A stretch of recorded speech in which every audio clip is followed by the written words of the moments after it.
This is the Glaker Trimmer Grooming Kit. And this is the unboxing, my first impressions. I'm very pleased with it. So let me just show you everything that comes with the package. So first of all, here's the piece, USB-C charged.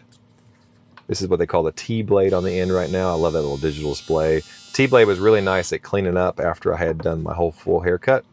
This is a traditional trimmer head. This is a detailing one. This one's a little bit bigger for when I did my hair versus the beard.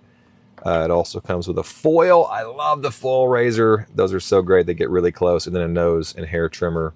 So all the pieces just pop off and pop on. Very nice. Other things that are included, there's some lubrication, so you can keep it maintained very nicely. User manual is actually nice. I don't think you need it because it's pretty self-explanatory. However, it is a nicely made user manual, kind of helpful. So nice that it's there. And then there's a brush for cleaning, and then some combs.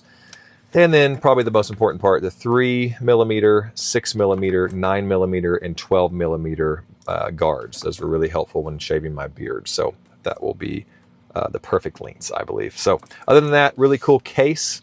The case is great. And that cloth that I showed you earlier has the Velcro that goes around your neck. And then it has two little suction cups that go on the mirror, which is really great because it caught everything. So anyway, this was sent to me for Honest Review. That is my honest review. I am really excited about this.